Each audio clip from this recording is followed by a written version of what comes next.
This is Bruno with L&S Farms, and today what we're talking about is beekeeping for beginners. Now, when I started this, and I'm fairly new beekeeper myself. I've been part of the Beekeeper Society for about 15 years, and I've helped other people, but this is the first time I'm going to have bees of my own. And so there were some simple things that to me I was curious about, but nobody told me in the beginning. So we're going to start with something as simple as, how do you fill and light your smoker? Seems pretty simple, but I was like, well, what do I put in it? Now here's what I do, and there's different people have different philosophies. We have lots of pine on our farm, so I'm going to grab some of these pine needles up. Nothing fancy, a couple of these little twigs. I'm going to stick them in here. Okay, just kind of squish it down in there like that. And then I'm going to come over here to these wood chips. Now, these wood chips are some pine and a lot of cedar. I like the cedar, it smells nice. The bee doesn't seem to bother the bees. It's easy to light.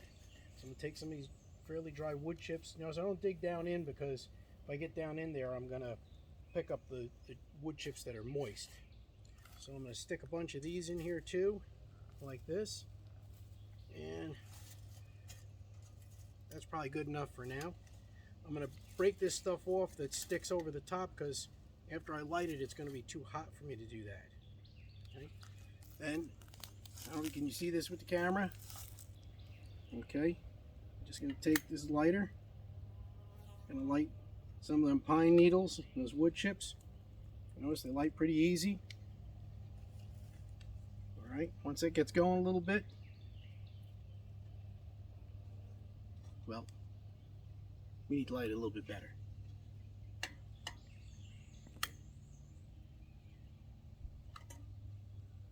Okay, there we go.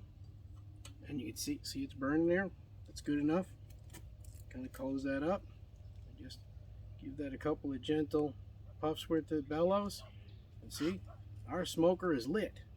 Now you want to be careful where you put this, because the outside of this container in this funnel at the top gets very hot. So it will, if you put it on top of something plastic, the bottom will leave melted marks in it, and also it'll get hot, too hot to touch. So you want to be careful with where you put it, not near anything combustible or something that's going to melt. And I just basically hold mine by the bellows. So anyway, we have a lit smoker. Have fun beekeeping.